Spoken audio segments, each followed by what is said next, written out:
Oi, bom dia.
Bom dia, bom dia.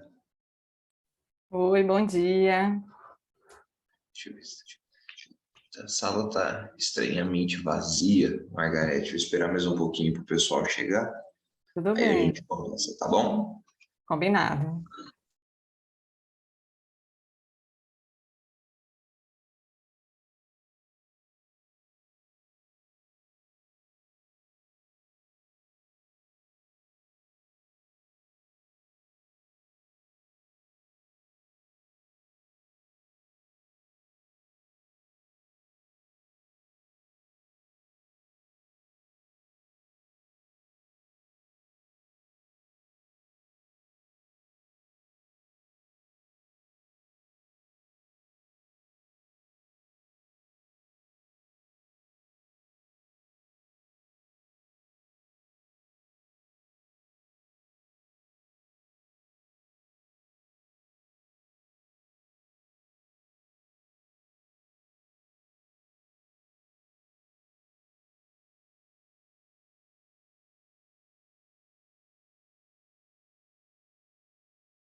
Bom dia, pessoal. Para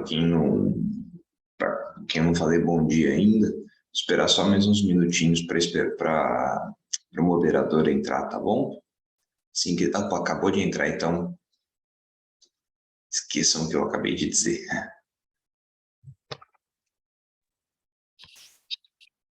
Bom dia. Opa, bom dia. Bom dia. Bom dia. Bom dia, Joao, Margaret, Mateus, Jéssica, Yase, Maria.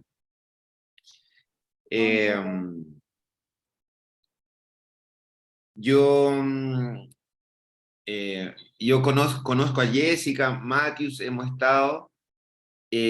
A los demás me presento, mi nombre es Guillermo Rivera, yo soy profesor de la Pontificia Universidad Católica Valparaíso de Chile. y no falo muy bien portugués, así que voy a hablar en español.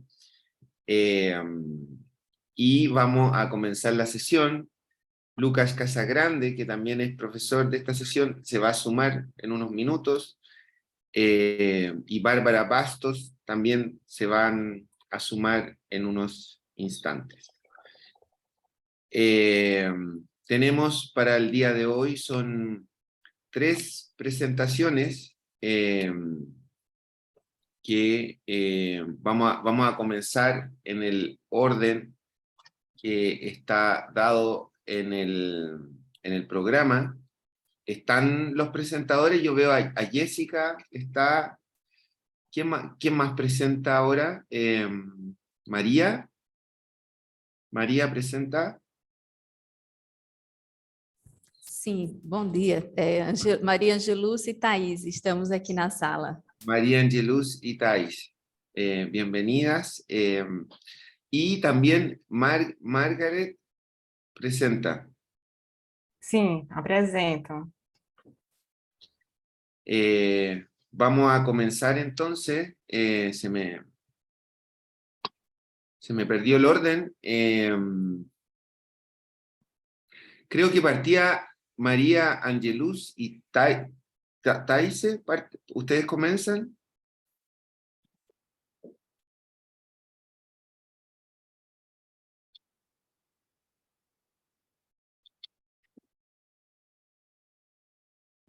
Antes de começar, primeiro, de novo, bom dia, pessoal. Bom dia, professor Guilhermo, o seu João, o seu participar da moderação aqui também, só para saber quando estivermos todos prontos, eu coloco o vídeo de cada apresentação para a gente dar início, pode ser? E compartilhe a tela.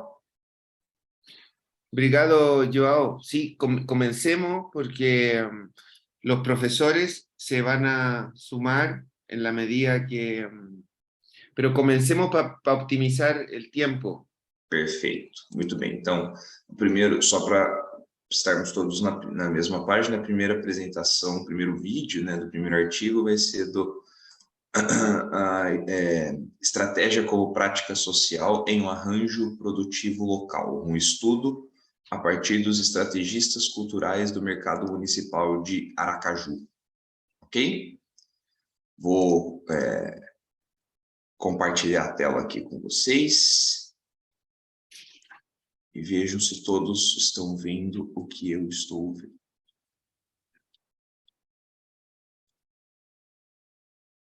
Todos estão vendo? Sim. Então, por favor, chequem se todos estão ouvindo também. Sim.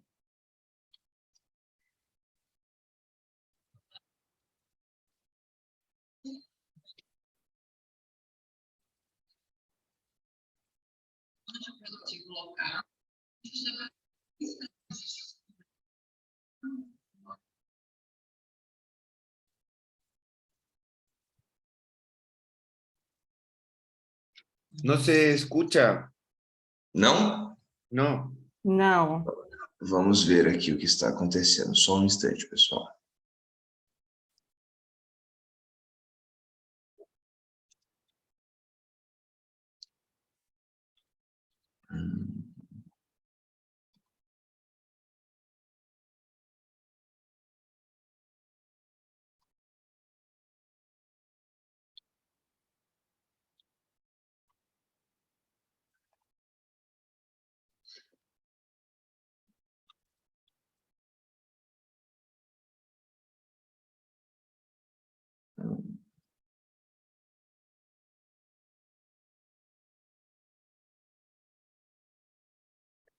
Vamos ver agora.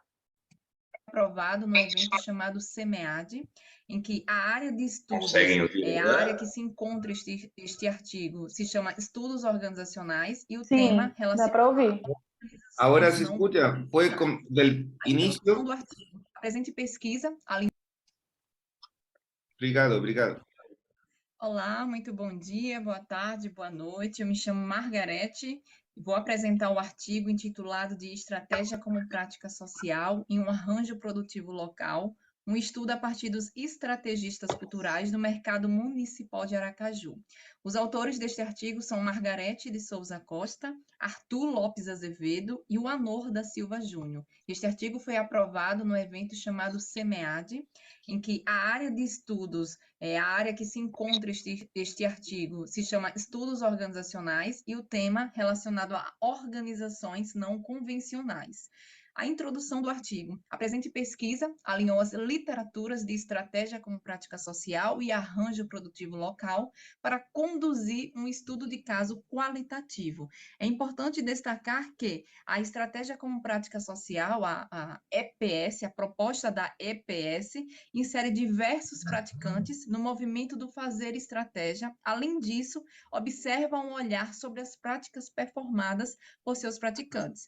Ao estudar a estratégia como prática social, destaca também o contexto inserido e que esse contexto ele deve ser analisado ao identificar suas particularidades, de forma que este estudo ele não vai se debruçar sobre uma tentativa de generalização acerca das estratégias aqui apresentadas, mas sim sobre a sua compreensão e vai levar em consideração as suas particularidades contextuais. Então, por essa razão, cabe destacar aqui que a estratégia como prática social, ela está sendo analisada no contexto do mercado municipal de Aracaju, e quem define, quem molda, quem desenvolve essas práticas são os próprios atores sociais, que nesse caso são os artesãos. Então, esses artesãos inseridos nesse ambiente, elenca que a estratégia como prática social vai dizer respeito às relações entre as práticas, as praxes, as organizações, os indivíduos e até mesmo a sociedade em busca de uma convivência.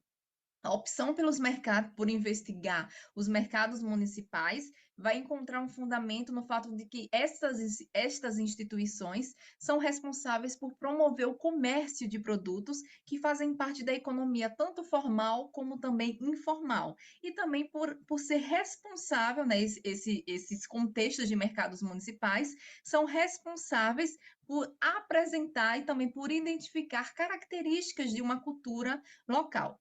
E, além disso, no tocante ao estabelecimento, né, de um diálogo para fazer valer um diálogo entre o mercado municipal de Aracaju e os artesãos existentes dentro dessa rede de comércio, o presente artigo, então, vai fazer uso do conceito denominado de arranjo produtivo local, e se entende como arranjo produtivo local um tipo de rede que se caracteriza por meio da interação, por meio da cooperação entre as empresas. Então, dessa maneira, este estudo vai levar em consideração que o mercado municipal de Aracaju tem como papel ser uma rede de valor ao apoiar os estrategistas, que neste caso são os artesãos culturais, que lá comercializam seus produtos, constituindo-se então em um arranjo produtivo local. Além disso, foram feitas entrevistas semi-estruturadas com os artesãos e com os vendedores do mercado. Problema de pesquisa e objetivo. Problema de pesquisa se debruça em como ocorre o fazer estratégia com prática social para os artesãos culturais do APL, do MMA. Objetivo geral, compreender o fazer estratégia com prática social para os artesãos culturais do APL, do MMA, e objetivos específicos são 2: identificar e analisar o contexto organizativo do mercado municipal de Aracaju e também identificar e analisar o organizar do APL dos artesãos do MMA. Fundamentação teórica. Um caminho a percorrer para entender a estratégia como prática social vai ser analisando as práticas e também o contexto em que elas estão inseridas. Os arranjos produtivos locais nada mais são do que organizações que estão localizadas em uma área geográfica que mantém vínculos de articulação, de cooperação entre os membros e os órgãos públicos. E o exemplo de APL abordado neste estudo é o mercado municipal de Aracaju. Metodologia.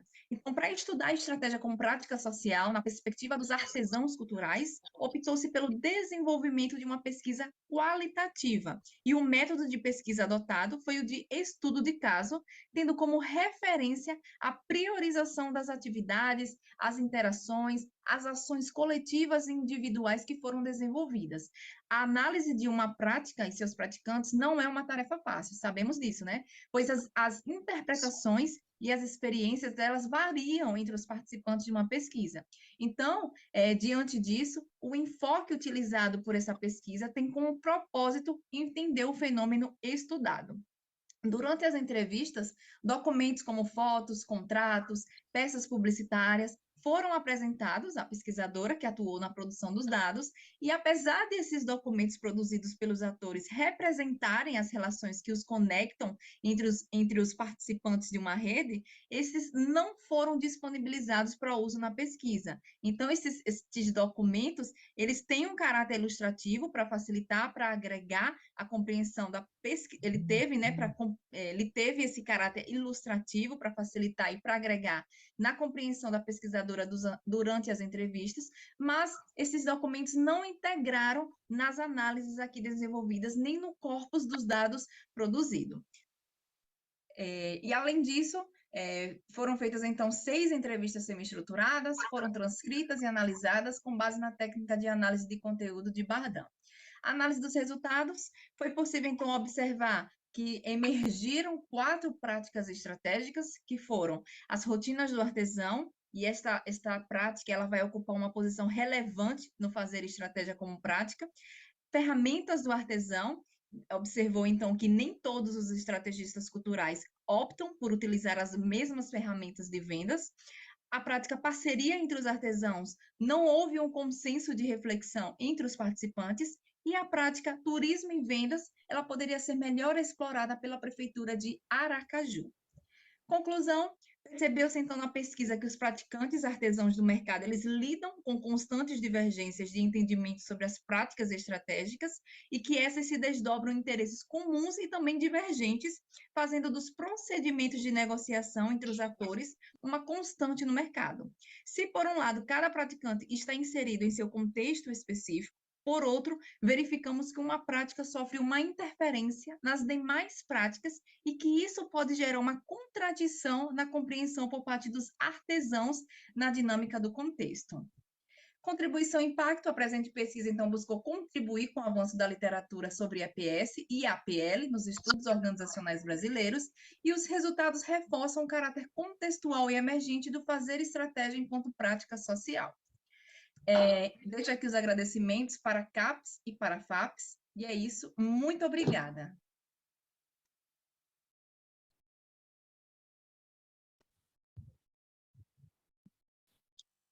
Muito bem, então tivemos a primeira apresentação.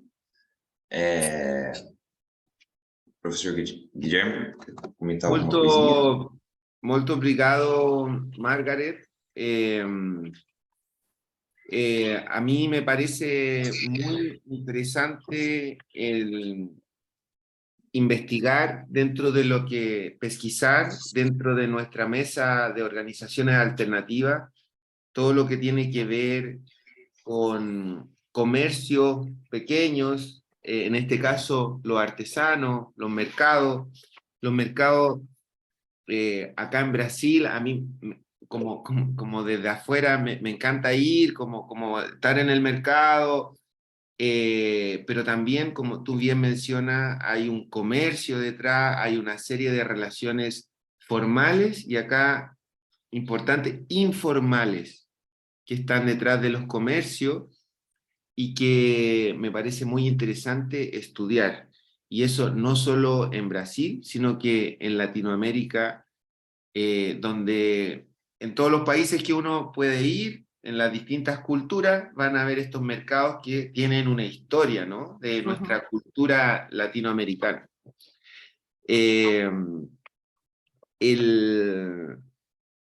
A mí me interesa quizá preguntarte por esta idea de la informalidad que hay detrás de los trabajos. Que también, o sea, en realidad tengo 3 inquietudes. Una, respecto a qué elementos de informalidad tú puedes ver y quizá relevar, solo lo mencionas, pero qué prácticas informales son interesantes de relevar en una sobre todo en una mesa como esta que hablamos de formas alternativas de organización. La informalidad del trabajo, lamentablemente, tiene mucha sanción, ¿no es cierto?, en los discursos de la política, todo se quiere formalizar, pero me interesa mucho si quizás nos puedas contar algo sobre la informalidad del trabajo.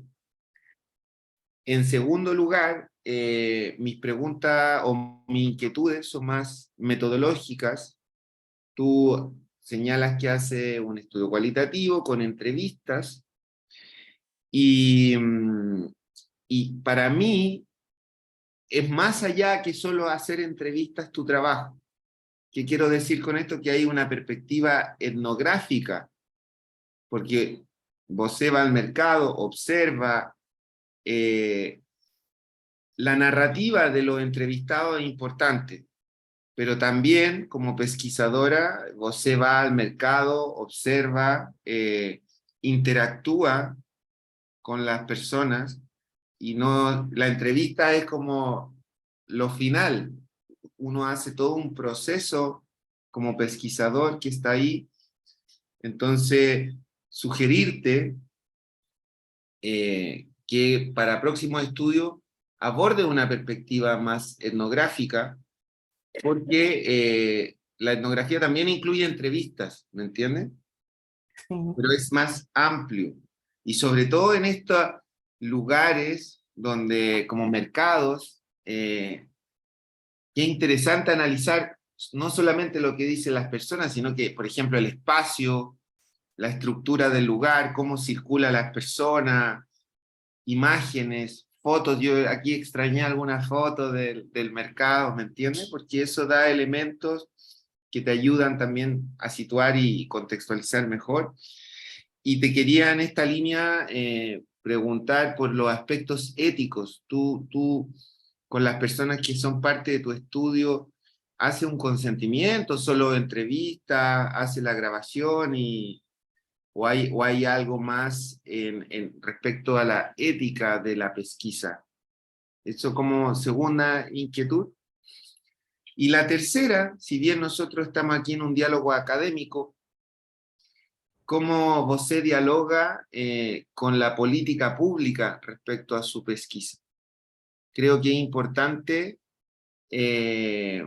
plantear alguna idea, cómo dialoga con estrategias de comercio local de los gobiernos locales, del municipio, de estrategias productivas, de programas productivos. ¿Cómo você transmite estos resultados de la pesquisa con otros actores que no necesariamente somos aquí los académicos? Esas tres inquietudes tengo, Marga. Me gusta mucho tu trabajo, así que, por favor. Bom dia a todos novamente. Muito obrigada, professor, pelos comentários, pelas inquietudes. Fiz aqui algumas anotações, vou tentar responder a todas. Bom, primeiramente, este artigo foi fruto de uma disciplina do meu doutorado, que eu estou fazendo no PPG-ADM da UFES, e aí, por conta do tempo, da limitação do tempo, eu não pude fazer essa etnografia, sendo que essa perspectiva da estratégia com prática social é uma temática que eu quero levar adiante para a minha tese. É um tema que eu gosto, que eu me interesso, e é uma proposta que eu quero levar para a minha tese. Inclusive, a minha proposta também leva em consideração a etnografia.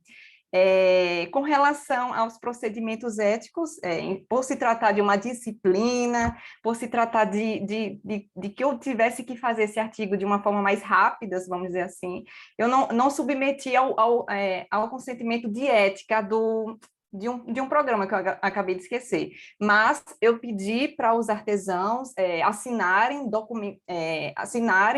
e autorizarem que eu pudesse fazer a pesquisa, que eu pudesse fazer a pesquisa e que eu pudesse gravar a pesquisa também. Então, o consentimento foi apenas por parte deles, por parte dos artesãos culturais. Não levou em consideração o comitê de ética, vamos assim dizer, porque, quer queira, quer não, leva um certo tempo para que seja aprovado, e eu precisava ser aprovada na disciplina. Com relação ao procedimento metodológico, né? eu expliquei vagamente na minha apresentação que eu acabei criando 4 códigos, né, para a discussão dos meus resultados, mas eu não expliquei na minha gravação como é que eu cheguei a essa conclusão. Pois bem, então o que é que eu fiz? Eu fiz as entrevistas, defini as temáticas que se alinhavam às perspectivas da pesquisa. Em seguida, eu transcrevi essas entrevistas e eu reuni, né, palavras que se repetiam nas falas dos entrevistados, a partir dos conceitos teóricos linkados na pesquisa mesmo e da estratégia como prática social, e que essas falas elas puderam ser agrupadas de forma a contribuir, então, para a codificação, para a categorização do meu estudo. E aí, também, essas palavras que puderam ser agrupadas, elas foram reunidas, né, com base em códigos, e foi aí que eu consegui chegar a esses 4 códigos. E esses 4 códigos, que são os artesãos, as rotinas do artesão, as ferramentas do artesão, parceria entre os artesãos e turismo e vendas, eu cheguei a esses conceitos, cheguei a esses códigos por meio dessa estratégia que eu utilizei, e esses conceitos se deram com base na abstração que eu consegui por meio do campo que eu fui, né? Então, desse fenômeno encontrado. Então, basicamente, se deu dessa maneira. O questionário foi dividido em 3 etapas. A primeira parte eu levei em consideração a parte mais genérica, levando em consideração o mercado, o contexto do mercado. A segunda etapa do questionário eu levei em consideração as rotinas, né, o organizar deles, dos estrategistas. E a terceira eu levei em consideração as práticas estratégicas. Então, eu fiz todo um apanhado, eu transcrevi as entrevistas no Word mesmo, anotando, não usei software também, não deu tempo também para eu me debruçar e aprender um software qualitativo para que a pesquisa pudesse ser mais robusta também. E eu fiz tudo isso com o Word, mas é claro, reconheço que ela precisa ser bem aprimorada ainda, né? Usando software, por meio de um consentimento de ética, por meio de uma etnografia, utilizando até mesmo as fotos, os documentos que eu consegui extrair por parte dos artesãos. Enfim, comentou também sobre a questão do poder público, né, da prefeitura. Enfim, cheguei a essa conclusão da prefeitura justamente por conta dos relatos dos próprios artesãos. Eu não me debrucei à prefeitura diretamente, eu só me ocupei mesmo com os artesãos. Então, eu não sei exatamente até que ponto a prefeitura, os órgãos públicos, o poder público realmente está inserido nesse contexto do APL, nesse contexto da estratégia como prática social. A minha pesquisa se debruçou apenas nos artesãos culturais. Reitero, é uma temática que eu poderia aprofundar também, que eu poderia levar em consideração futuramente, não apenas a perspectiva dos artesãos, mas também a perspectiva do poder público, para saber de fato o que eles estão produzindo, como eles pensam e tudo mais. E uma outra coisa foi sobre a questão da informalidade, né? Pois bem, eles vendem, né, os produtos, mas eles agem de uma forma geral, os artesãos culturais, as estratégias elaboradas por eles, essas estratégias elas não são documentadas, né, como, por exemplo, empresas formalizadas, que sabem a rotina, que sabem conduzir todo o processo do dia a dia. Eles não, eles agem de uma forma bem informal, de uma forma com base na rotina. Ontem deu certo fazer dessa maneira, então hoje vou acabar fazendo dessa mesma maneira. Então, essa é a estratégia que eles usam. Se um dia uma estratégia não deu certo, eles tentam mudar com base mesmo na forma de executar do dia a dia, e se não der certo, parte para uma outra estratégia, sem levar em consideração qualquer estudo, apenas pela prática mesmo que eles observam no dia a dia deles. Seria mais ou menos isso. Acho que informalidade, a questão da metodologia da prefeitura, acho que seria mais ou menos isso. Muito obrigado, Margaret. Eu te agradeço. Eu tenho uma última pergunta. ¿Ha pensado você publicar su trabajo, enviar a un artículo? Cuando uno hace una tesis hay un volumen gigante de información pero quizás sea interesante que pueda reducirlo a un artículo y enviarlo a alguna revista. No sé si ha pensado eso. Sim, Está sim, sim. interesante. Sim, sim. Tenho muito interesse em publicar em revistas, sim, tenho bastante interesse. Sim. E levar Só, adiante. obrigado, Margarete, pela apresentação, obrigado, professor, pelas perguntas. Só antes de passar para a próxima apresentação, eu não sei, Margarete, se você conhece um software que se chama Invivo, já ouviu falar dele, Já de ouvi análise falar. qualitativa? Sim, já ouvi Eu acho falar. que a sua pesquisa, pelo que você disse, pelo que eu li, ela se encaixa perfeitamente no que a gente conhece como grounded theory, né? Ou seja, teoria fundamentada de baixo para cima. Então, você começa uma análise de uma determinada realidade, de um determinado conteúdo, sem conhecimento nenhum e sem pré-conhecimento nenhum.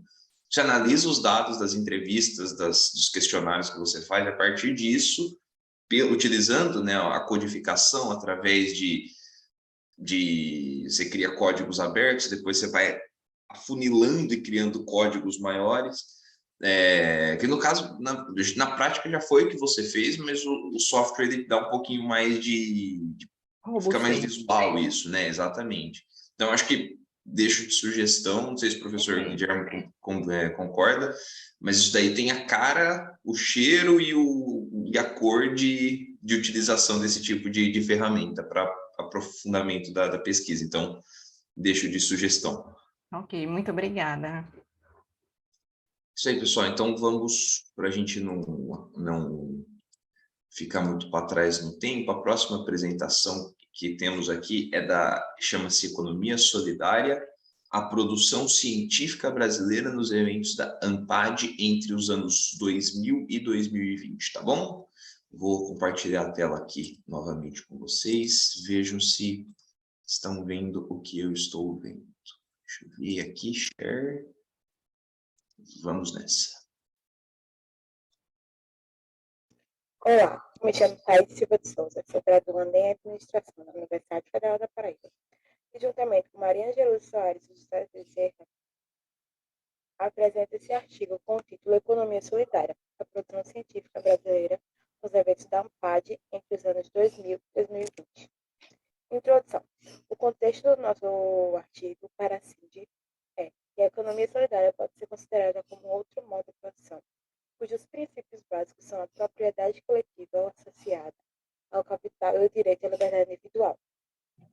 Ou seja, uma alternativa que surge ao capitalismo, que é um modo de produção cujos princípios são o direito à propriedade individual aplicado ao capital e o direito à liberdade individual.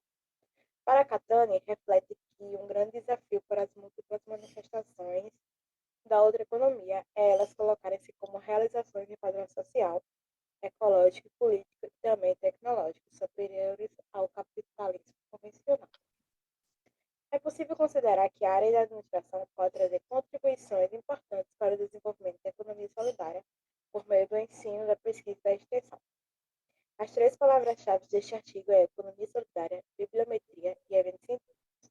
O problema de pesquisa que norteou esse estudo questiona como a área de administração brasileira tem abordado o tema da economia solidária. O foco do presente trabalho está nos eventos na área de administração, particularmente naqueles realizados pela Associação em Pesquisa e Administração, a ANPAD. O objetivo geral, analisar, por meio de uma pesquisa bibliométrica, a produção científica brasileira na área da administração sobre economia solidária, nos eventos da ANPAD entre os anos 2000 e 2020. Os objetivos específicos: mapear por regiões brasileiras a evolução do número de artigos sobre economia solidária publicados em anais de eventos da ANPAD entre os anos 2000 e 2020, mapear as instituições a quais pertenciam os autores quando os artigos foram publicados, identificar o número de autores dos artigos sobre economia solidária e identificar os principais temas estudados na área da economia solidária, considerando os anais de eventos. O presente estudo, do referencial teórico, ele se torna mais abrangente e complementar a pesquisa de Schneider, que envolveu artigos da ENAMPAD de 2010 a 2014 e a revisão de Cury, Filho e Cury, que envolveu artigos da NGEP de 2008 a 2017. Por outro lado, do estudo de Alves et al. E Silva analisa as bases Cielo e Spell, 2001 a 2013, 2001 a 2015, respectivamente. Uma breve pesquisa exploratória realizada na base do estudo escolar e na página da UNPAD permitiu verificar que alguns autores brasileiros já buscaram mapear o estado da arte matemática da economia solidária no Brasil, como exemplo Santos, Schneider, Alves et al., Silva, Filho Cury e Cury. No método, a metodologia usada neste artigo foi de uma pesquisa quanti-qualitativa de caráter exploratório e descritivo por meio de um estudo bibliométrico.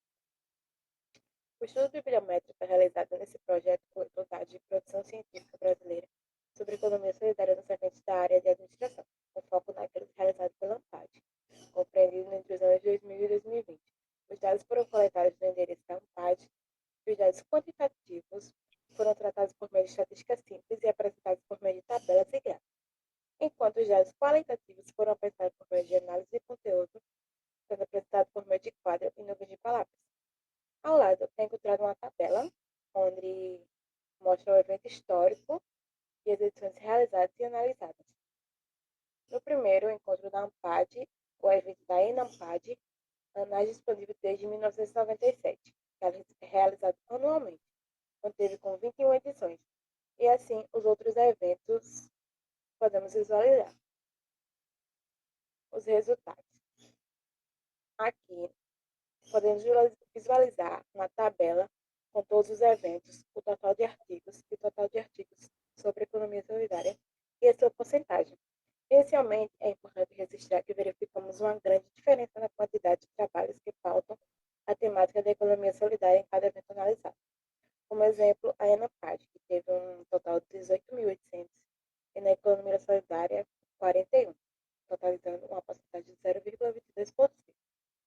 Totalizando e somando todos os eventos, teve um total de 25.248. Sobre a economia solidária, apenas 62, totalizando um total de 0,25%. Embaixo, podemos visualizar um gráfico, onde a ENAPAD é o evento que mais se destacou na temática da economia solidária. Aqui podemos ver os eventos e a quantidade de artigos por região. E podemos ver que o Nordeste é a região que mais foi identificado artigos e não identificado foram 34 artigos. O número de autores ficou variando entre 1 e 2 autores, com predominância em 2 autores com 24 autores. O número de instituições teve 1 instituições 23 e não identificado 33. Aqui podemos visualizar uma nuvem de palavras que permite constatar que as 3 palavras-chave que apareceram com frequência foi economia solidária, autogestão e relações de trabalho. Inicialmente, é importante registrar e recapitular que verificamos uma grande diferença na quantidade de trabalhos que pautam a temática da economia solidária em cada evento analisado. Constata-se que a produção sobre a temática da economia solidária aparece de forma constante durante as 2 décadas analisadas, sendo possível verificar 29 trabalhos na primeira década e 33 na segunda. Conclusão. O objetivo da presente pesquisa foi analisar, por meio de uma pesquisa bibliométrica, a produção científica brasileira sobre a economia solidária nos eventos da ANPAD entre os anos 2000 e 2020.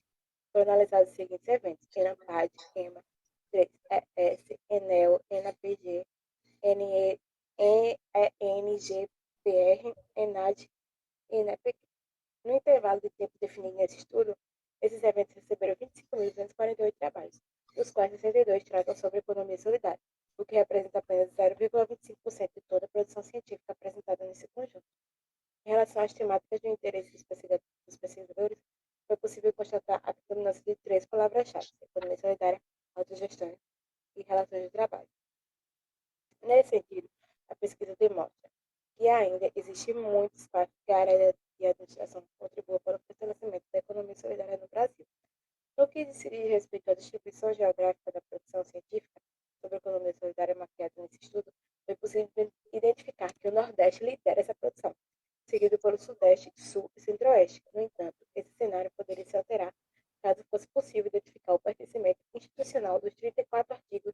de informações quanto à instituição dos autores.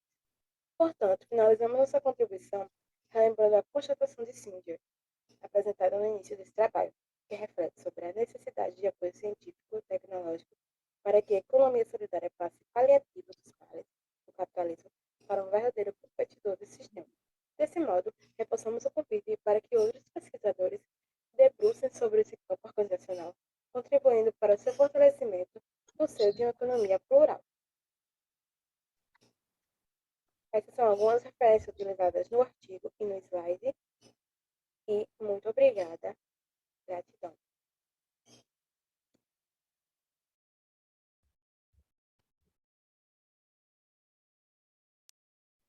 Muito obrigado, Taise, María Angelus. Esto corresponde a la presentación de ustedes. Llegó la profesora Bárbara, que está aquí, estaba con problemas de conexión de cámara, así que acá estamos juntos. Me parece un trabajo, bueno, más cuantitativo, muy riguroso, de revisión bibliográfica, muy centrado obviamente en Brasil. Mis temas de interés son más cualitativos, así que quizá voy a dialogar desde ahí.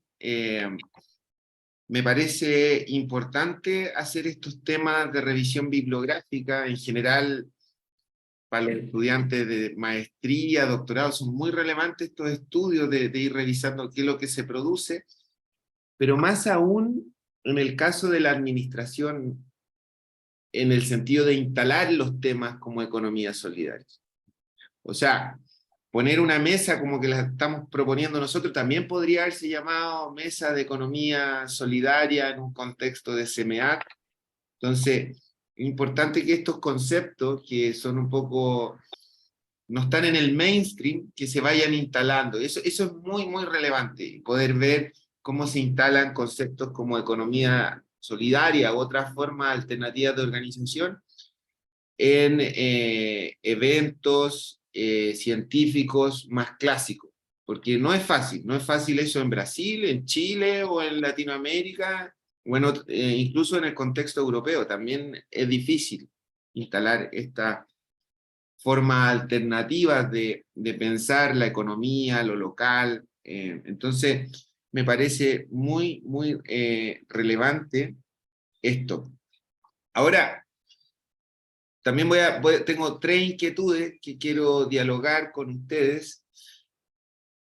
Esta revisión que hicieron de Brasil, ¿han podido generar un diálogo con lo que se produce también respecto a economía solidaria en Latinoamérica? Creo que si bien el centro está puesto a nivel nacional, que está bien, creo que un segundo paso o algo que debería dialogar este trabajo con lo que hace con la producción de economía solidaria en Latinoamérica, ¿ya?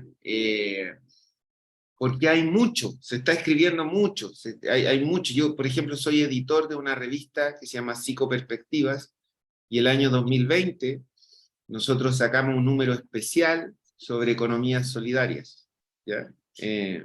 Principalmente estudios más cualitativos, y recibimos de distintos países de Latinoamérica, incluso de países como España también, que nos enviaron contribuciones. De Brasil tenemos artículos. Entonces, eso como primer tema de conversación, si esto dialoga también con lo que se escribe en Latinoamérica, porque hay mucha producción. Después, ustedes hablan de palabras clave, que obviamente economía solidaria, pero hay otra palabra clave que es la autogestión, que autogestión aparece mucho cuando hablamos de forma alternativa de organización, economía solidaria, y que lo que me llama la atención, las relaciones del trabajo, ¿ya? Entonces, quería preguntarle si nos pueden contar un poco con más detalle. Yo aquí hablo muy cualitativamente de cómo se está siendo abordado en su revisión, la autogestión y las relaciones del trabajo. Creo que es muy importante, a mí me interesa mucho también saber cómo se está estudiando eso o qué hay detrás de esa producción científica. Y por último, preguntarles qué van a hacer con esta información que tienen, porque cómo van a proyectar seguir en esto, que ya tenemos esta información, pero cómo esto puede servir para futuras pesquisas y futuras pesquisas quizás también más, ¿cómo lo ven ustedes? Más empíricas, ¿ya? Esas son mis 3 inquietudes, profesora Bárbara. Bom dia, pessoal, tudo bem? Eu queria perguntar primeiro assim, qual foi a motivação para escolher especificamente os eventos da ANPAD. E aí, a partir da resposta, eu continuo.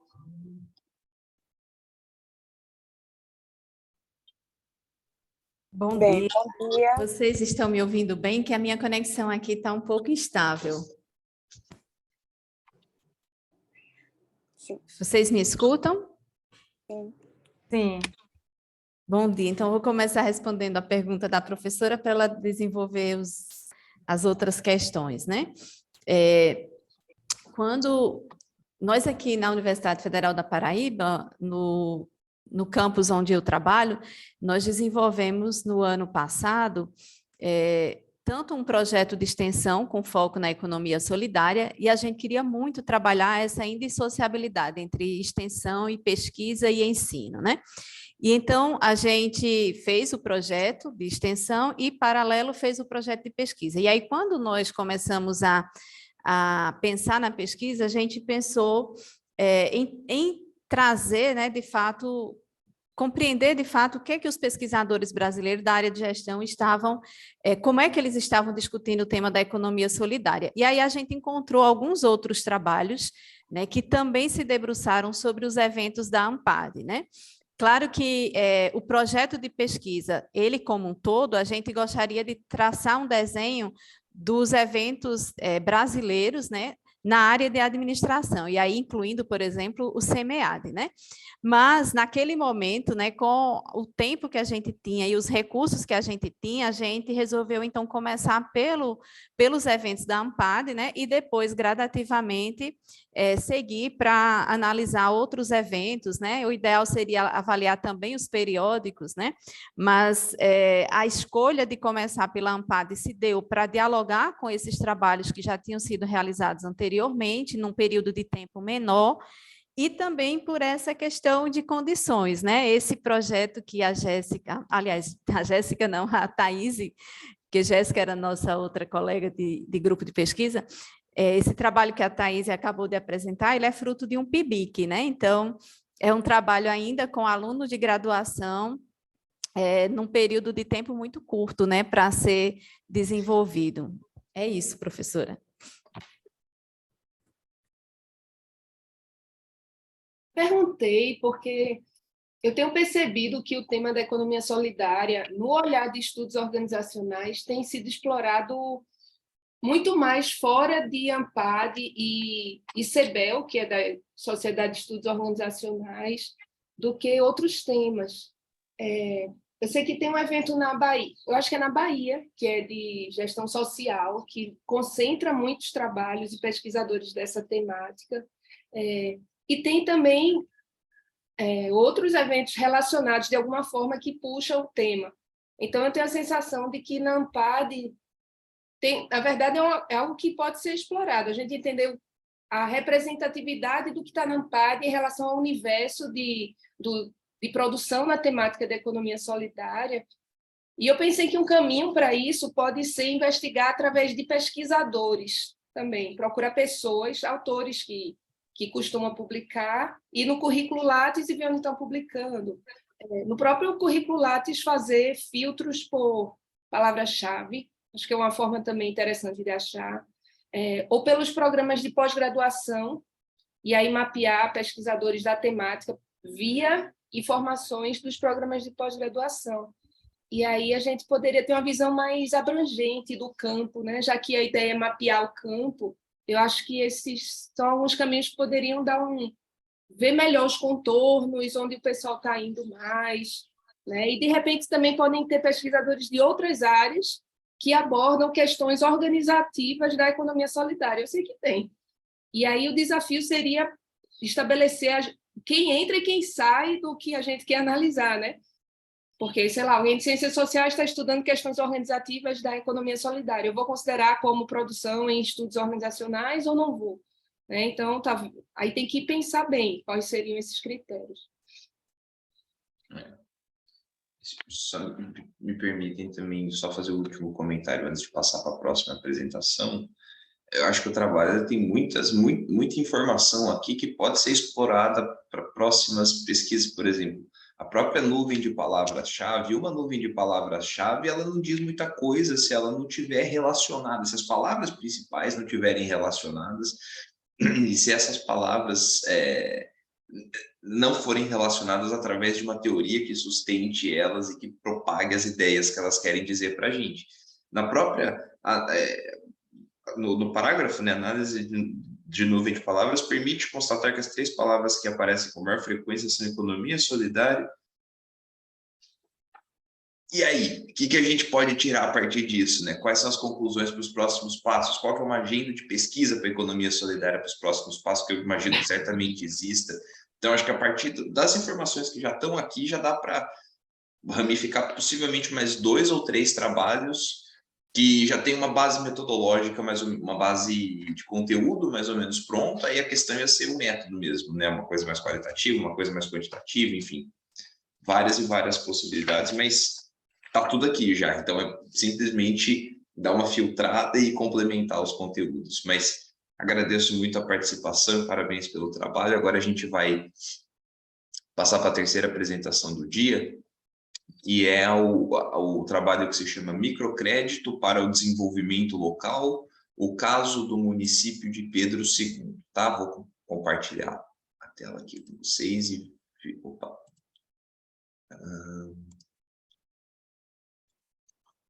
Vamos lá. Do Instituto Federal do Piauí, vou apresentar do lado Microcrédito para o Desenvolvimento Local, o caso do município de Pedro II, Piauí. Então, a gente parte... O áudio está bem baixinho, pessoal, da gravação.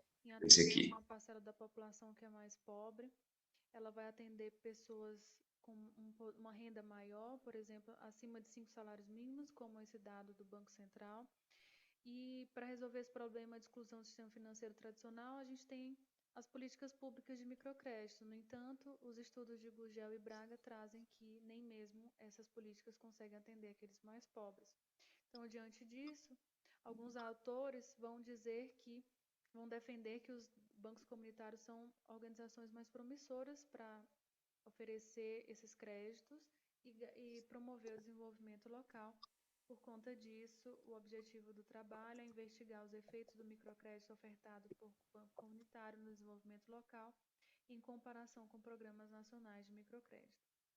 Então, a gente parte do sistema financeiro tradicional, essa exclusão financeira, que é um ciclo vicioso, que não tem interesse, que tem instituições sem interesse de atender aos mais pobres por conta dos altos custos operacionais incorridos e da falta de garantia dessa parcela da população mais pobre, e por conta disso ou deixam de atendê-lo ou praticam juros e cláusulas contratuais rigorosas, o que agrava, né, a exclusão e configura uma nova forma de exploração dos mais pobres.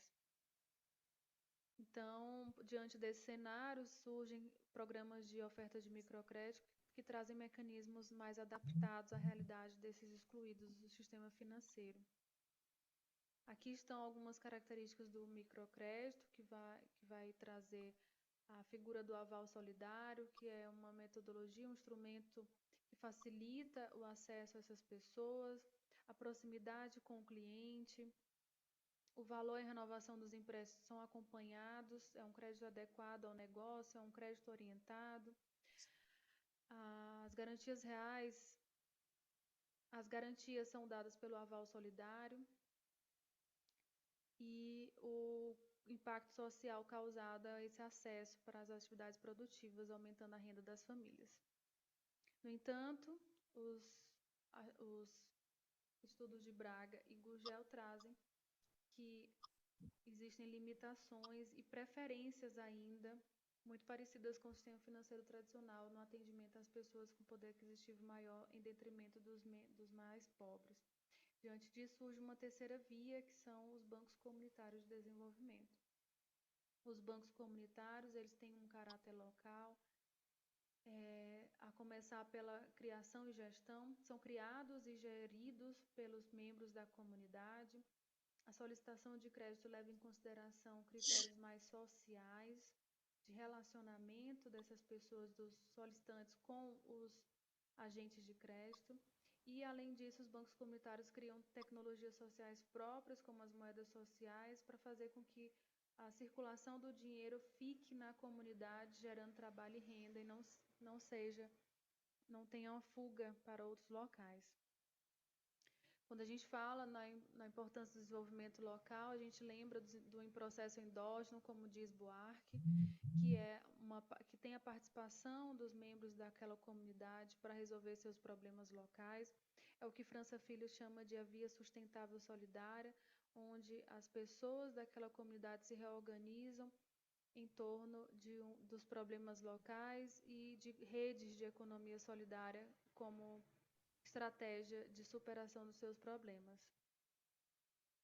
Foram feitas entrevistas com 12 tomadoras de crédito do Banco Rede Opala, que é um banco situado no município de Pedro II, Piauí. Todas são artesãs, 8 moradoras na zona urbana e 4 na zona rural. E a análise de dado foi a análise de conteúdo nos termos de Bardhan e Vergara. O Banco Rede Opala está situado na cidade de Pedro II, Piauí, é o segundo banco comunitário do estado e foi inaugurado em 2012.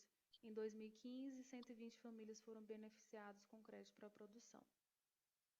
O microcrédito solidário do Banco Rede Opala, ele é voltado para atividades produtivas, notadamente o artesanato.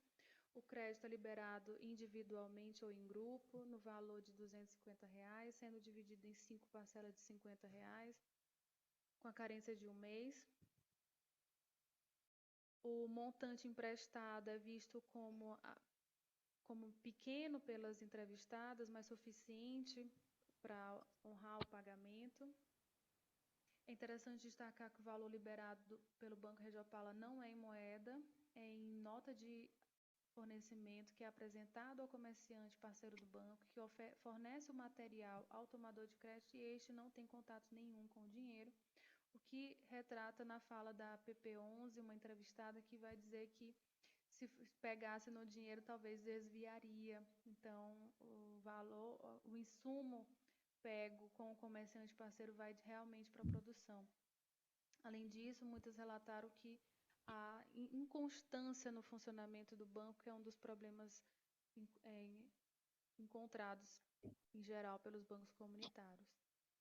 O microcrédito tradicional atuante no município foi o Crédito Amigo, mas o que se destacou, ele vai emprestar de R$ 1.000 a R$ 3.000. Elas relataram que esse valor, às vezes, é um pouco difícil de honrar. A solicitação de crédito não é feita em Pedro II, é feita em Teresina, é o que França Filho denomina de relações socioafastadoras, porque as pessoas que têm contato com o solicitante não são as mesmas que tomam decisão de acordo diante do pedido. O funcionamento do aval solidário é explicado pelas entrevistadas. Os grupos são formados por pelo menos 3 pessoas. Se pelo menos um membro não pagar, todos os demais têm seus nomes incluídos nos órgãos de proteção ao crédito, como inadimplentes. Em geral, elas estão satisfeitas com o programa Crédito Amigo. A contribuição do microcrédito para o desenvolvimento local foi entendido que os dois modalidades de microcrédito vão incrementar a renda desses tomadores. Além do que, o Banco Rede Opala pode incentivar também os comerciantes parceiros pelo instrumento de nota de fornecimento. O valor da parcela é fácil de pagar, no caso do Banco Rede Opala, e o do Crédito Amigo pode ser utilizado para uma outra finalidade que não produção. Então, como conclusão, nota-se uma direta contribuição do Banco Rede Opala para o desenvolvimento local e uma contribuição indireta do Crédito Amigo para o desenvolvimento local, porque este pode ser utilizado tanto em outro município como para outra finalidade. No entanto, a coexistência do Banco Comunitário junto com instituições financeiras tradicionais mostram a demanda por acesso ao crédito dessa população mais desfavorecida.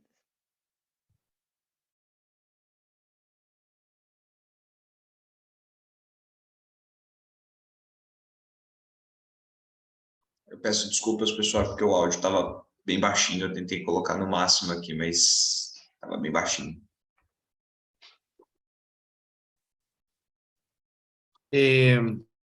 Muito obrigado, Jessica.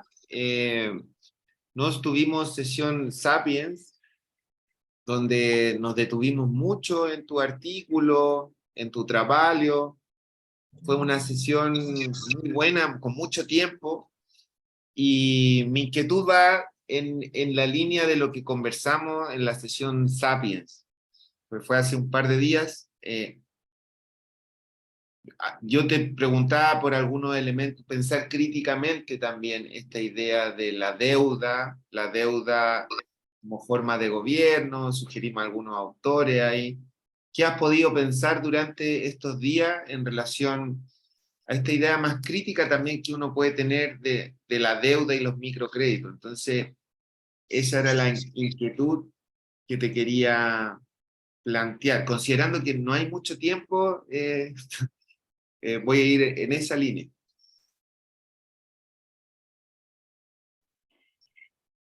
Sim, professor, eu não tive tempo ainda de pesquisar mais, mas já estava olhando os livros que vocês me indicaram, né, sobre a dívida e uma forma de governo, né?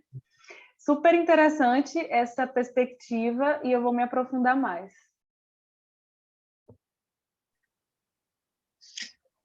É interessante essa análise do microcrédito, porque eu sou suspeito para falar, eu sou economista de formação. Então, a gente vê um dos principais problemas para o crescimento econômico a nível master de agregação é a ausência de bancarização. E a ausência de bancarização tem uma correlação muito forte, e suspeito eu que uma causalidade também, com a renda per capita da população. Então, muitas pessoas, principalmente para o interior do Brasil, não só do Brasil, mas a gente está analisando o Brasil, elas não são bancarizadas, elas não têm uma conta corrente. Se elas não têm uma conta corrente, então elas não têm um cartão de crédito. Se elas não têm um cartão de crédito, elas não têm acesso a um crédito. E é muito difícil e praticamente impossível, na verdade, né, você, partindo do pressuposto que você é um produtor rural, você é um pequeno microempreendedor no interior do Brasil, que você vai conseguir desenvolver alguma coisa maior sem tomar algum tipo de empréstimo, consequentemente tomar algum tipo de dívida ao longo da sua vida. Então, eu acho que o papel dessas instituições de fomento ao microcrédito, porque os créditos, os empréstimos grandes, eles são relativamente fáceis de conseguir para empresas, para empresários e coisas do tipo. Agora, para pequenos empreendedores, pequenos comerciantes, mesmo no caso da apresentação da Margarete também, acho que tentar fazer o link com a apresentação dela, daqueles artesãos lá que ela entrevistou, quantos deles não têm alguma dívida corrente hoje? Estou chutando, tá? Quantos deles não têm uma dívida corrente hoje porque eles precisaram tomar algum tipo de empréstimo, algum tipo de crédito para ter a atividade deles? Assim, eu estudo empreendedorismo agora, meu doutorado. Então, muitos empreendedores começam a sua atividade, a sua atividade comercial, digamos assim, no vermelho. E, infelizmente, muitos deles não saem do vermelho até uma eventual falência. Então, novamente, voltando para o assunto da apresentação, é muito importante o papel dessas instituições, e eles, na sua apresentação, Jéssica, você trouxe uma coisa que eu não conhecia, que eu nunca tinha ouvido falar. Eu sempre tinha ouvido falar de bancos, de agências de financiamento, que forneciam dinheiro cash, propriamente dito. O que não parece não ser o caso dessa instituição específica, que eles fornecem um intermediário entre algo que tem uma liquidez imediata, que eu posso consumir, até a pessoa, um dos entrevistados falou, ainda bem que não é dinheiro, porque senão a gente ia gastar com coisa que não precisa. É muito interessante isso, assim, é interessante ver que a própria pessoa que está tomando esse crédito, ela tem a consciência de que se ela receber o dinheiro pronto, ela vai usar para outra coisa. Então, seria, acho que até interessante um outro campo de mais a fundo, de repente entender o porquê que essas pessoas que tomam crédito, pode ser que elas tenham uma propensão a tomar mais do que elas precisam, e não só tomar mais do que elas precisam, mas usar para coisas que elas não precisam, ou pelo menos não deveriam precisar. Ou seja, o canal pelo qual o dinheiro está saindo da instituição financeira e está indo para a ponta final dessa linha, que seria o consumidor, no caso, né, no caso do tomador de empréstimo, qual que é a qualidade desse canal? Está sendo direto? Está tendo muito atrito? Mas agora a Brasília mudou uma regra e agora a regra que Brasília mudou está fazendo com que eu tenha que ter um juro maior. Eu tenho que ter um determinado nível de renda para poder conseguir acessar esse crédito. Enfim, a gente consegue elaborar para várias outras perspectivas. Então, acho que tem várias possíveis perguntas que a gente pode extrair a partir desse trabalho. Eu achei muito interessante, muito curioso, na verdade, a forma como funciona esse intermédio financeiro. Só antes, o Matheus acho que tem uma mão levantada. Quer perguntar alguma coisa, Matheus? Fica à vontade. Sim, obrigado. Boa tarde. Eu estou sem câmera, porque eu estou aqui no laboratório. Eu não consigo abrir a câmera, mas espero que esteja me ouvindo bem. Sim, pode falar. Em relação à questão do microcrédito, ele é bastante polêmico desde uma perspectiva crítica, porque ele realmente tem um potencial de ajudar pessoas que às vezes estão em situação de vulnerabilidade para conseguir promover uma economia própria e de subsistência, que eles realmente consigam, a partir do seu próprio trabalho, conseguir produzir renda e meios de subsistência. Mas também tem a questão de você criar uma dívida com alguém ou de você atrelar isso a mecanismos econômicos que eles não são desenvolvidos de maneira alguma para ajudar essas pessoas, que é, por exemplo, a bancarização. A bancarização ela pode ser um problema a partir de uma perspectiva liberal bem específica que não se preocupa exatamente com essas pessoas na marginalidade. Mas eu não vejo bancarização como um problema para pessoas que vivem em vulnerabilidade. Eu acho que, de repente, é uma coisa boa para eles, que eles não têm essas dívidas grandes com bancos. Inclusive, agora, quando teve essa questão de poder ter dívidas a partir de um benefício social que o governo dava, isso foi muito polêmico, porque como é que eu vou endividar uma pessoa que precisa de benefício social? Sabe? É óbvio que ela não tem condições de ficar se endividando e de pagar uma dívida ou de se organizar dessa forma. Então, essas pessoas elas acabam desenvolvendo outros meios de conseguir produzir seus negócios. Às vezes, essas ajudas, elas vêm de relações familiares, e aí é um tio que empresta um galpão que ele vai usar de empresa, é um amigo que fornece uma máquina que ele não está mais usando, e aí esse daí pode usar. E eles vão desenvolvendo a partir de relações sociais que eles têm ali e não necessariamente a partir de uma instituição financeira institucionalizada e que tem um objetivo específico de lucro e que deve satisfação aos seus acionistas. E está tudo bem, ok, é o modo deles de funcionar, mas que isso vai beneficiar essas populações, muito questionável, eu não acredito nisso. Mas eu acho que sim, acho que tem que ver como vai impactando e quais as outras possibilidades que eles têm de poder de empreender e de poder gerar renda própria. Acho bem interessante. Parabéns pelo trabalho. Obrigada pelos comentários, pelas contribuições. Eu lembrei das discussões que tivemos lá no Sapiens, o professor Guilherme, a professora Bárbara, o professor Lucas, sobre essa questão do comprometimento mesmo desses tomadores com essa dívida de bancos, mesmo que sejam programas de microcrédito, mas eles estão ligados ao sistema financeiro tradicional de alguma forma, né?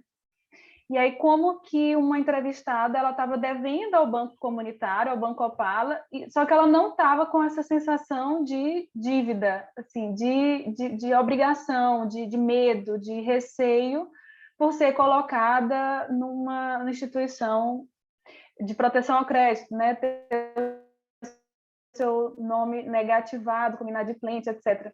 Diferente de quando as outras tomadoras falaram, né, que tem medo, às vezes deixa de comprar algo de consumo, né, de uso do dia a dia, importante para a família, para pagar a dívida do crédito amigo, porque ela sabe que pode ser negativado, e todo o grupo acaba sendo negativado, na verdade, né? Então, a gente estava falando lá na sessão Sapiens o quanto isso gera um desconforto, um constrangimento dessas pessoas na relação com esses bancos e no uso desse empréstimo, né? Eu lembrei dessas reflexões que tivemos lá. Obrigada. Perfeito, Jéssica. Obrigado pela participação de todos. Pessoal, para ser justo, vou encerrar esse trabalho agora para a gente ir para o último trabalho, para dar tempo de todo mundo apresentar de maneira equivalente. Agora, o último trabalho, que se chama A Organização das Margens da Cidade e os Campos de Concentração, o Nexo Histórico das Ruínas. Vou compartilhar a tela aqui com vocês. Chegamos no último vídeo Olá a todos. Neste momento vamos dar início à apresentação do trabalho intitulado A Organização das Margens da Cidade e os Campos de Concentração, o Nexo Histórico das Ruínas. Esse trabalho é de minha autoria, Carlos César de Oliveira Lacerda, juntamente com a professora Ana Silvia Rocha Piranga e o professor Uf. No trabalho, consideramos a cidade enquanto organização e, nesse contexto, adotamos como unidade de reflexão todo o processo de formação histórica das margens da cidade de Fortaleza, no Nordeste cearense, para problematizarmos a cidade de hoje. Aqui em Fortaleza, para além dessa orbe turística que é vendida nos canais publicitários, observa-se características que demonstram espaços marcados por vulnerabilidades, oriundos de diferentes processos históricos de marginalizações. Alguns autores discutiram essas questões relacionadas à fragmentação espacial da cidade de Fortaleza, enfatizando que esse processo se deu em busca de modernização e de um almejado progresso. Aqui em Fortaleza, diferentes processos organizativos eles foram significantes para a emergência de pelo menos 2 cidades fragmentadas em uma só, sustentando o argumento e a defesa da tese de uma cidade partida, de uma cidade dividida por meio dos efeitos da sua própria urbanização.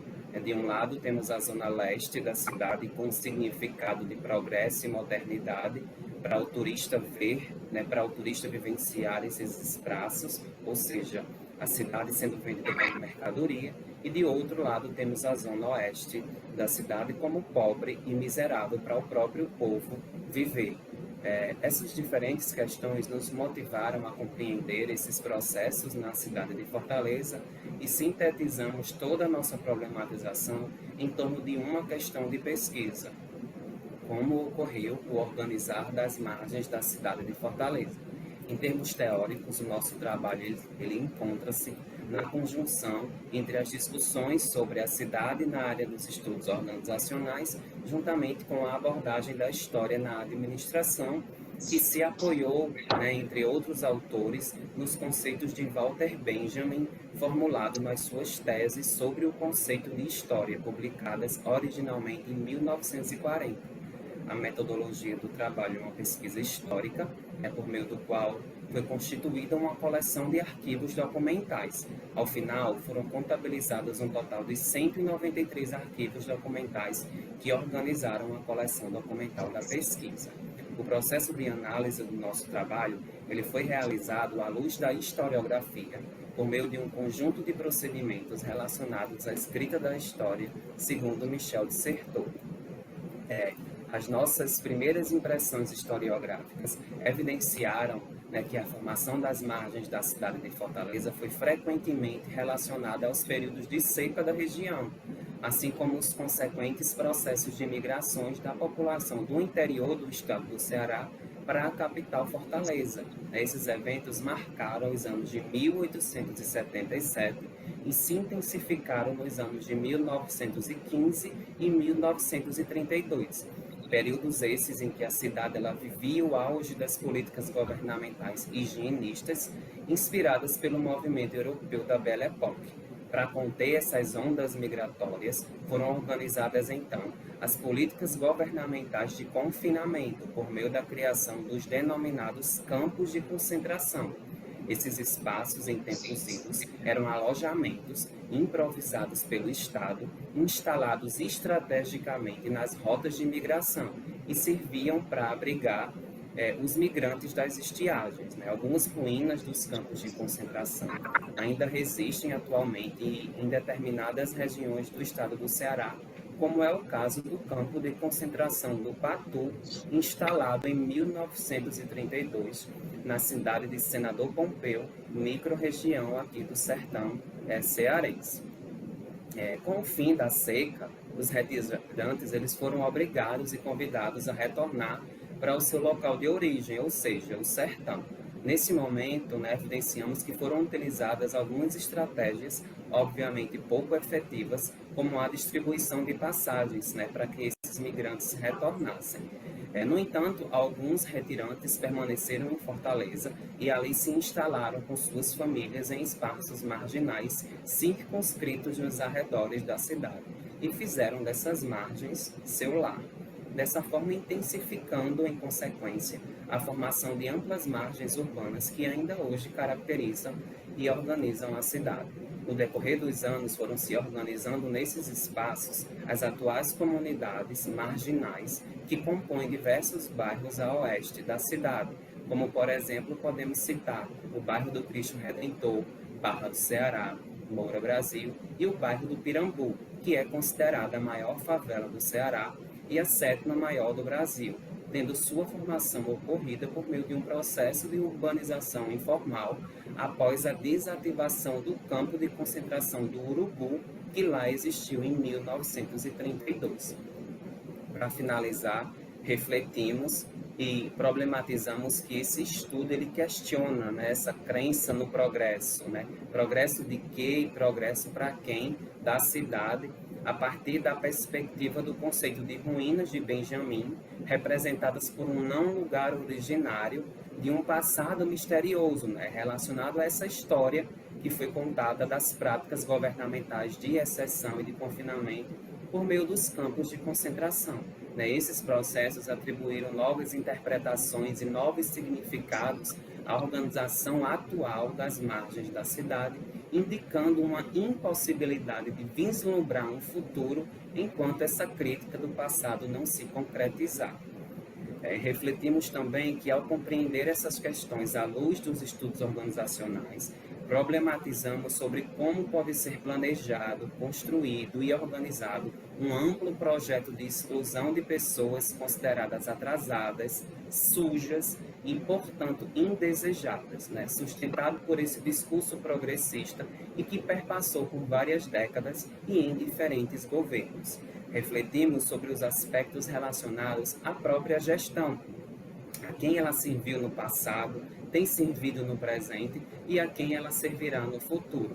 Não é de hoje que essas práticas e essas estratégias têm sido empregadas como recurso que, originalmente, com esse discurso comprometido com os ideais do progresso e da modernização, são empregadas como elementos de exclusão e opressão, pois essas pessoas, esses lugares e essas histórias ainda hoje são desconsideradas e não compõem diferentes processos relacionados ao planejamento de uma cidade, como foi observado na historiografia das margens da cidade de Fortaleza. É isso, muito obrigado pela oportunidade e até breve.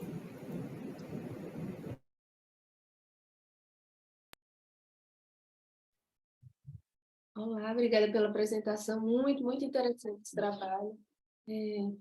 Eu sou de Recife e participei do Ocupa Estelita, então essa discussão mexe muito comigo, assim, que eu acompanhei como é que isso foi lá. E é algo que a gente vê em todo lugar do mundo, né? Que tem uma região que existe um interesse e tal, essas disputas. Não é o interesse da sociedade, das pessoas que realmente a gestão pública, né, tem priorizado, né? Eu fiquei curiosa se foi fruto, não sei se você falou e eu não registrei, foi fruto de dissertação ou doutorado esse seu trabalho? Oi, pessoal, bom dia. Que bom estar com vocês, mesmo que virtualmente. Bárbara, foi fruto da minha tese de doutorado, desenvolvida junto aqui ao PPGA da UES. E aí a gente fez esse estudo histórico, já venho trabalhando, na verdade, com a perspectiva de cidades desde o meu mestrado. Eu fiz o mestrado aí em Recife com o Benício, Sérgio Benício, na UFPE, no PROPAD, e no momento que a gente estava discutindo qual objeto, né, a gente até chegou a trabalhar com estelita, mas na época tinha uma outra orientanda dele trabalhando com o caso estelita. E no mestrado, na oportunidade, eu fui trabalhar lá em Porto Alegre com o Porto Caso Mauá, que é uma lógica bem diferente com o estelita. Já no doutorado, né, que eu fui fazer o doutorado aqui em Fortaleza, essas questões da divisão, né, da cidade, essa questão da desigualdade social sempre chamou a atenção. E não é uma questão de Fortaleza, né? Todas as cidades brasileiras, elas se desenvolvem à luz desse esquecimento, desse apagamento, né? Então, sim, foi objeto de estudo, né, da minha tese, e a gente fez um estudo histórico, né, para analisar. Na verdade, a gente não ia por esse estudo histórico, mas quando a gente começou a perceber sobre como se formou alguns bairros e por que desse processo, a gente não teve que recorrer à parte da história da cidade, e aí nos estudos organizacionais tem já uma área que está crescendo bastante, que é a abordagem da história na administração, e aí a gente se apoiou, né, nos escritos de Walter Benjamin, que ele discute exatamente sobre esse conceito de ruína e progresso. Sim. Uma coisa que eu lembro que falavam muito no Estelita, e que se fala muito quando se discute esse tipo de temática de direito à cidade e tal, é sobre a ideia do progresso, né? O discurso do progresso é usado para legitimar a forma com que os espaços públicos são concedidos ou negados a diferentes grupos. E como eu trabalho com a crítica ao desenvolvimento, me incomoda ver que muitas vezes quem está nos movimentos sociais diz assim: nós não somos contra o progresso, nós não somos contra o desenvolvimento, nós só queremos algo mais equilibrado. Aí eu queria saber a tua opinião sobre isso, se faz sentido realmente os movimentos ficarem demandando que não são contra, ou deveriam assumir que são contra e talvez tomar uma postura mais crítica da própria noção de desenvolvimento. Eu pude perceber isso lá no Porto Cais Mauá, né? Em Porto Alegre, a gente viu muito essa questão. Eles justificavam que a iniciativa privada, a gestão pública vinha com esse discurso de progresso, mas que o processo ele fosse feito de forma coletiva, né? Eu acho que existe, de fato, essas duas visões. Aqui, no caso também de Fortaleza, a gente vê, pessoal, que até hoje, esses processos, eles são deslegitimados na comunidade mais pobre, mais carente da sociedade. Por que que é importante e por que foi tão bacana chegar nos campos de concentração? Pasmem, essa história, ela é uma história suja, ela é apagada, ela é silenciada o tempo todo, e até hoje isso é silenciado. Se tu pega o planejamento da cidade de Fortaleza, que é o Fortaleza 2040, e o Ceará 2050, até hoje essas pessoas, elas não são consideradas no processo. E de novo, o discurso do documento a gente vem trazer progresso. Por exemplo, não sei se vocês sabem, mas Fortaleza foi chancelada em 2019 como a cidade criativa do design pela Unesco. No Brasil tem algumas cidades criativas, João Pessoa é a cidade criativa do artesanato, tem a da gastronomia, enfim, tem toda uma discussão por trás disso tudo. Mas hoje em dia, se vocês pegam essas comunidades mais carentes, elas são apagadas do planejamento da cidade. É bizarro, chega a ser bizarro quando tu pega o planejamento da cidade e tem um bairro aqui perto da praia que é super carente e para aquele espaço não tem nada. Pior, para aquele espaço tem uma mancha preta com um X, e lá tem uma história, é uma comunidade de mais de 100 anos. Lá tem economia criativa, empreendedorismo cultural, a história vive ali. Ou seja, de novo, as pessoas são desconsideradas de um processo de planejamento urbano, de planejamento de cidade. Então, eu acho que existe ainda, né? Eu acho que é do discurso dessas pessoas dizer, a gente é a favor do progresso, mas que esse progresso seja feito de forma coletiva, com participação social. às vezes as pessoas não sabem nem como participar, né? Não conhecem os instrumentos de participação social, o que é um plano diretor, o que é um processo transparente. E, de novo, a gente vê a iniciativa privada, juntamente com a parceria com a administração pública, ignorar, né, esses processos. Aqui em Fortaleza isso é muito claro, né? E a gente pode recorrer à história e perceber que hoje a cidade de Fortaleza ela é reflexo de tudo que aconteceu no passado, e a gente não aprende com esse processo. Quando eu trouxe isso para a administração, foi assim, um tchan, né? Todo mundo, campos de concentração no Brasil, né? Como assim? Obviamente, eu tive cuidado de colocar uma nota em todos os meus artigos, de colocar, né, a terminologia campos de concentração. Ela é uma terminologia, se vocês pegarem a documentação, eu fiz um acervo de 193 documentos. Eu não fiz entrevista, porque não era objeto do meu trabalho. Meu trabalho ele é totalmente historiográfico. E quando a gente pega os mapas, quando a gente pega todos os documentos, essa é a nomenclatura que eles utilizam, campos de concentração.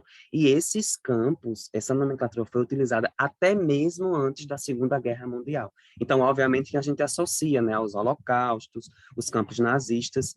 Não foi, né, não é essa referência que a gente tenta fazer, mas foi excludente, foi insalubre, foi um processo de exclusão muito grande, onde as pessoas ficavam ali marginalizadas, excluídas da parte mais nobre da cidade de Fortaleza, onde Fortaleza estava passando por um processo de belle époque, né, da bela época. A gente tem aqui vários instrumentos, vários equipamentos urbanos, como, por exemplo, o Teatro José de Alencar, o Mercado de Ferro, que são instrumentos de progresso, né? Vocês pasmem, o Mercado de Ferro veio para cá, com uma arquitetura toda europeia, de novo, trazendo progresso. Mas progresso para quem? Né? O que fosse feio, o que fosse atrasado, o que fosse sujo, deveria ser escondido lá no passado. Em 1877, que foi a Grande Seca, em 15 e 32. 15, Raquel de Queiroz já falava, né, no livro dela. De 32, o projeto dos campos ele se amplia, né? Ele vai de 2 campos em 1915 para 7 campos. E era, mais uma vez, importante que essas pessoas ficassem ali excluídas do processo e não fizessem parte da paisagem da cidade que vivia o auge, né?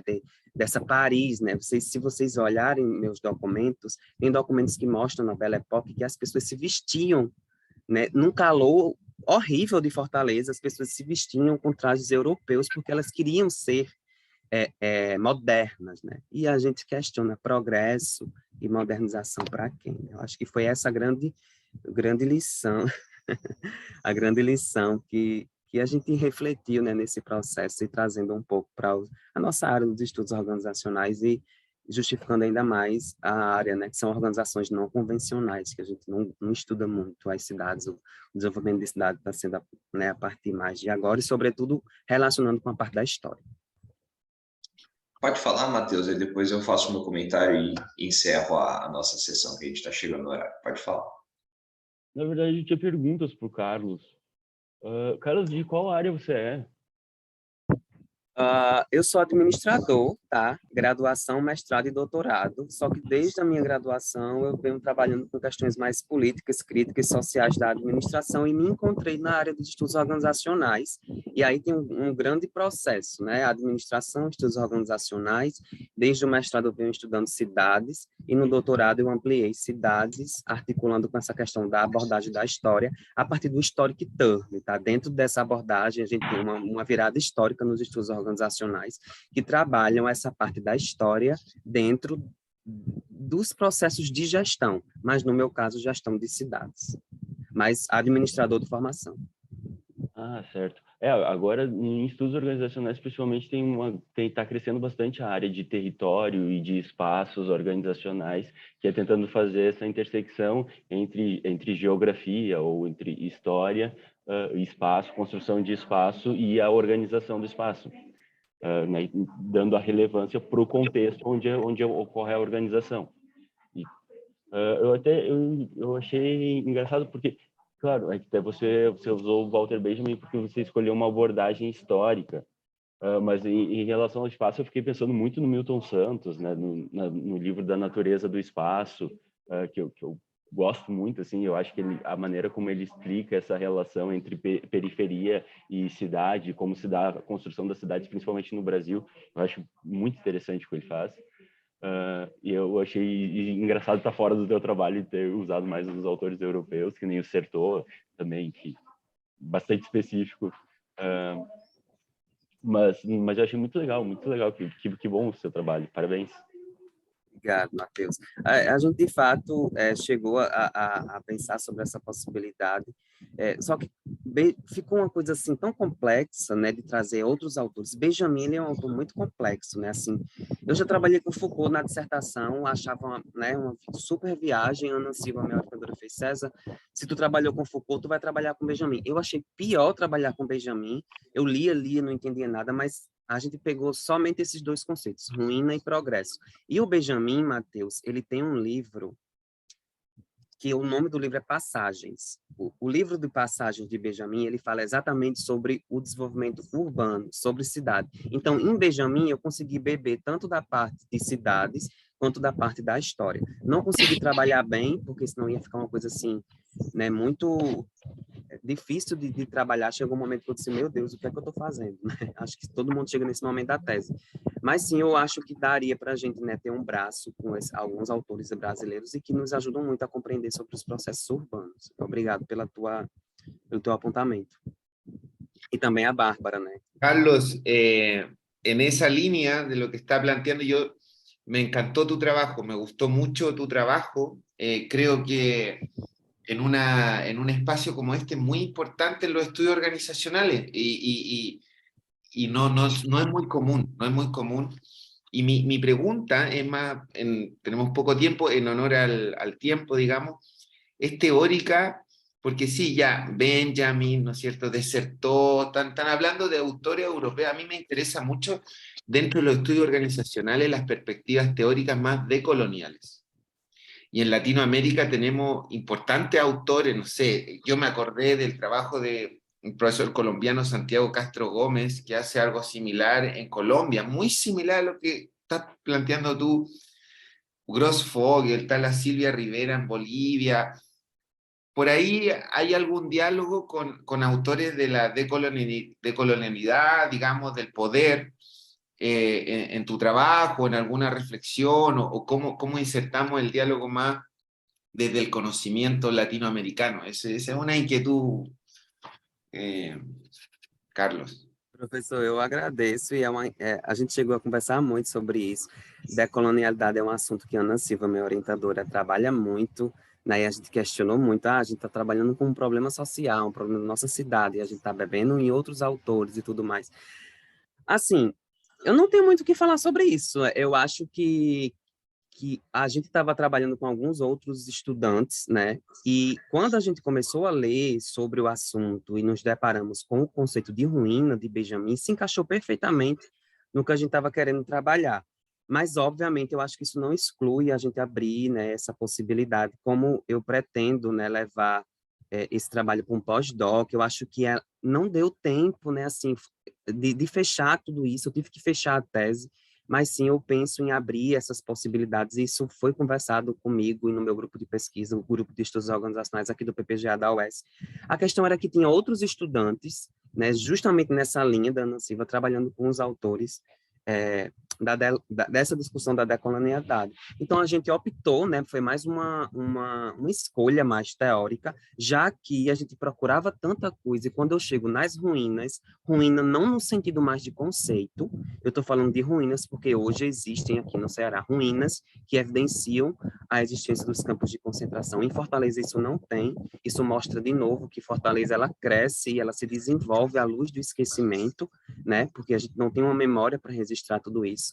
Mas o Benjamin, ele trouxe exatamente o que eu estava querendo. Aí chegou um momento que eu disse: não, eu não vou mais para lá, não sei, eu vou ficar com o Benjamin, porque eu demorei tanto a entender ele, agora que eu consigo entendê-lo, a gente vai trabalhar com ele. Mas eu acho que sim, uma possibilidade da gente ampliar essas discussões, já que eu quero levar isso para os meus futuros alunos de PIBIC, né, de TCCs, para a gente, de fato, refletir sobre isso, que é importantíssimo tua colocação. Eu acho que a gente precisa ir muito por esse lado e trazer essas discussões para a nossa área, ampliando o nosso escopo e fortalecendo, né, os nossos autores brasileiros, e aí, esse contexto. Perfeito, pessoal. Então, chegamos ao final dessa sessão. Deixei 2 avisos importantes, deixei 2 links na parte de mensagens aqui. O primeiro é para todos fazerem a avaliação da sessão, do que acharam da sessão, e o segundo para que vocês participem da sala de networking, ainda que virtual, mas que participem da sala de networking que está acontecendo agora. Beleza? Agradeço muito ao professor Guilherme pela participação, diretamente de Valparaíso, se não me engano. Muito bom.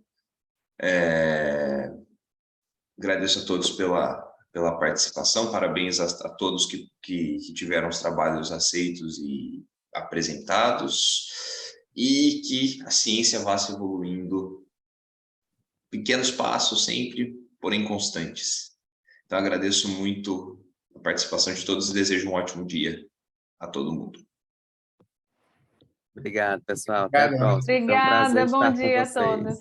Foi um prazer também. Um abraço. Abraço, bom dia. Obrigada, bom dia. Tchau, tchau.